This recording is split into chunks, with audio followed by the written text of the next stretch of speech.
Other than a somewhat rare tornado touchdown several days ago, the weather has been nice. The plaza dancing grannies are everywhere. Early summer has arrived. One of the signs of summer is when crayfish restaurants buzz with action. Here in Suzhou's Wujiang district, there's a street full of such eateries. On the pavement outside the restaurants are tubs of the little critters, which are called 小龙虾, literally meaning little lobster.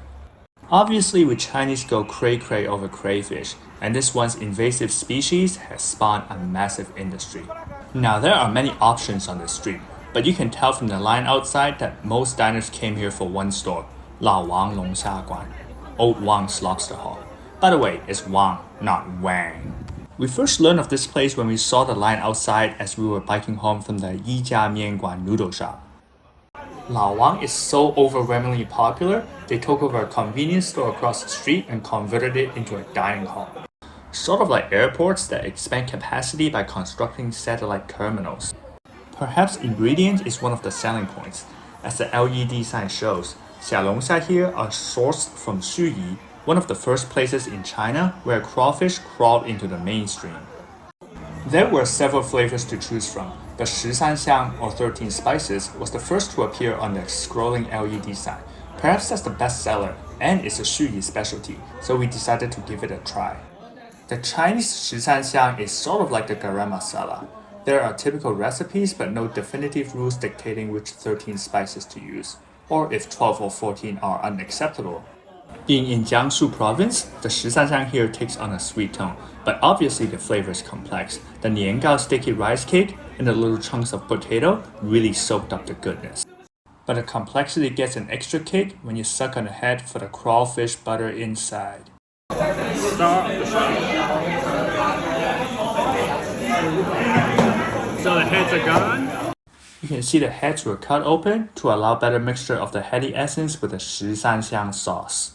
Too bad the crayfish themselves were subpar. The heads were not too full, and worse, the tails were shriveled and squishy. They just wouldn't come out in one piece. It was easy to shell, but the tail would rip apart when I tried to pull it out with one hand while pinching and squeezing with the other. I know I ain't the most skillful crayfish eater, but my patience was running out. I guess third time's the charm. It took 3 attempts before I could get a complete morsel. Ugh, my worst crayfish peeling performance in recent years. Given, it's not yet the middle of summer when crayfish are at their best, but before this meal we ate at Ma Touxiang in downtown Suzhou. The crayfish had plump, not limp tails, so no excuses for the poor quality here. The little lobsters were disappointing, but patrons also come here for another signature, the Xiangla Huangshan fragrant and spicy eels. Now these are Asian swamp eels, not the unagi freshwater eels in Japanese restaurants. These are much smaller and not nearly as fatty. Asian swamp eels are widely consumed in many parts of China, particularly here in Jiangsu province. But Lao Wang is quite unique in that the eels were not even gutted, just thrown straight into hot oil and fried. The result was the opposite of sliminess. The exterior dried up and tightened, while the inside stayed fairly moist. Other than a bitter innards, the flesh had no swampiness whatsoever. Some locals used their hands to strip and remove long threads of flesh, almost like peeling strands from string cheese. But I prefer nibbling and then licking that garlicky spice from my lips, which adhered to the eel's skin like dry rub.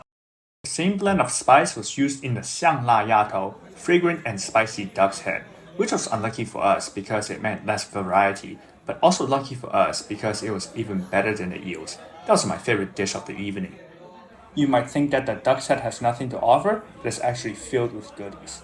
The taut and chewy skin, the suckling tidbits of cheek muscles, and the creamy gray matter inside the cranium that felt almost like foie gras.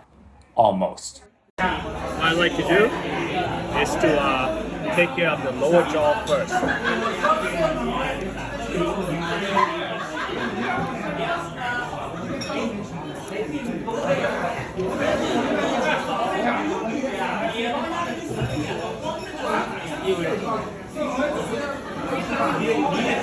And then deal with the rest.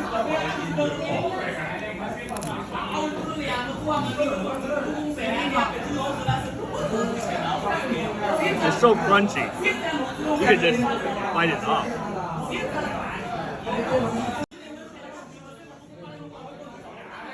Let's move from duck's head to chicken feet. The restaurant has several cold dishes. We started the night with 卤鸡脚, braised chicken feet. It had 3 kinds of chili peppers, including the pickled green peppers. These were small but packed a punch, really knocked our taste buds into action. It did a good job of what appetizers ought to do.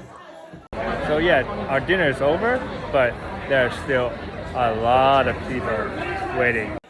It was a pretty rowdy evening, and we left a mess on the table after a whole lot of licking and sucking.